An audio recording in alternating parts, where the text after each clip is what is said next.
Isang pinagpalang araw sa inyong lahat. Tayo po ay magninilay sa salita ng Diyos. Ang pinagmumulan ng awa at tawa ng ating buhay, ang salitawa.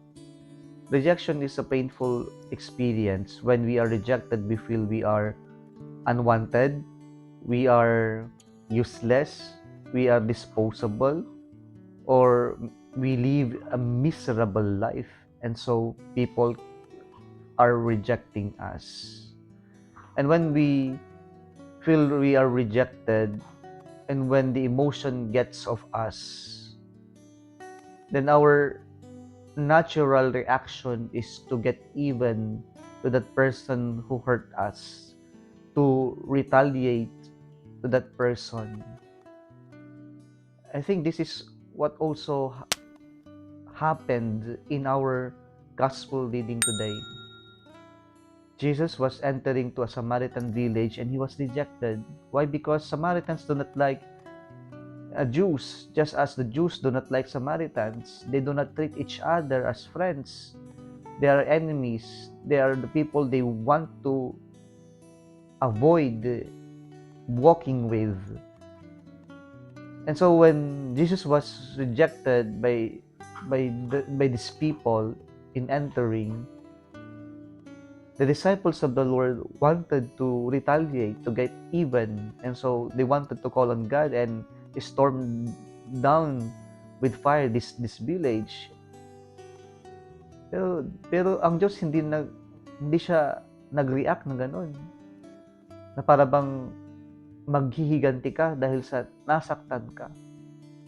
Si Jesus mas pinili niyang iwasan at pumunta na lamang sa ibang lugar. Mga kapatid, pinapakita dito sa atin na sa buhay, hindi natin kailangan ipagpilitan yung sarili natin sa mga taong ayaw sa atin. Sa mga taong iniiwasan tayo o ayaw tayong tanggapin. Na kahit anong gawin natin kabutihan na ipakita, at tila yung masama na lang yung kanilang tinitingnan at masama na lang ang tingin nila sa atin. Hindi natin kailangan ipagsiksikan, ipagpilitan yung ating sarili. Pangalawa, tinuturuan tayo ng Diyos na i-focus yung sarili natin sa mga makabuluhan at mas magandang bagay kaysa sa yung we waste our time retaliating, getting even to the person who hurt us. Why not just use our time, our energy to a more fruitful thing, to a more useful work or job or responsibility that we have to accomplish or do.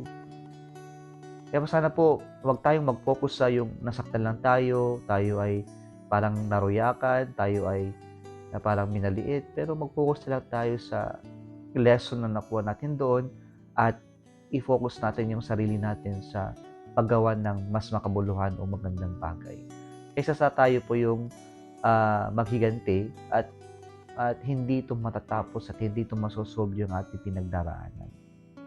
So let us learn from Jesus. In the face of the experience of rejection, God chose to go to a better part. God chose to go to another village where he can be accepted, he can be welcomed. Sana ganito rin po tayo mga kapatid.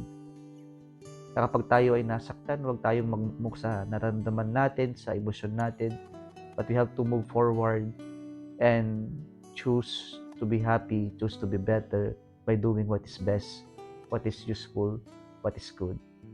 Muli isang pinagpalang araw sa inyong lahat.